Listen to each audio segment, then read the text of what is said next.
di ba may 19 households with history of TB. The family members of those 19 households, when we did our follow-up na clinical screening, we're not routinely monitored man. So, ang patient na natatapos ng treatment, graduate sila sa 6 months nga DOTS. Pero, sang nagpamangkot kami, for example, nga, ate ka mo yung ma'am, ang bata niya, ma'am, sang na-TB si so-and-so, ganun pa check up naman ito.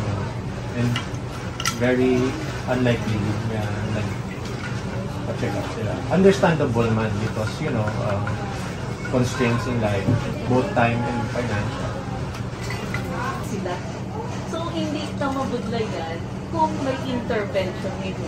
Kaya namin sa GK galit, kaya they were, may ara sila sa mga committees, tapos may ara man. So, ginagawa nila ang mga members, family nila. Kapag silang magsulod, you have to follow rules within GK. So, manang namin, galit, no?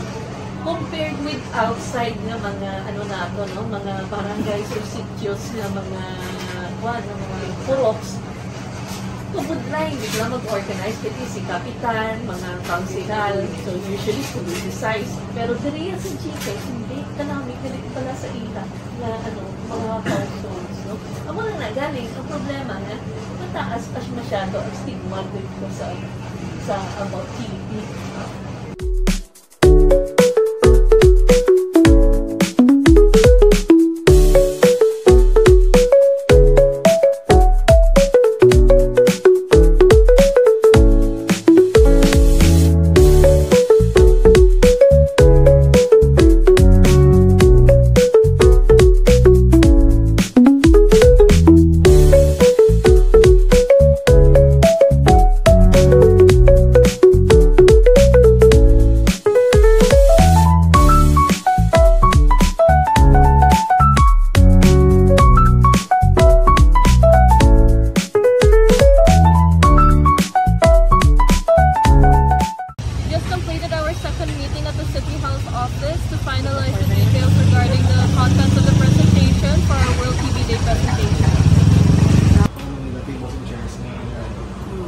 Accumulating tables ang provide nila since ang chairs ko is mga halin sa community na lang ng mga houses. Sila na lang. So any infographics to read man? Brochure. Maka-provide kami brochures. Padalaan ka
What is the day today?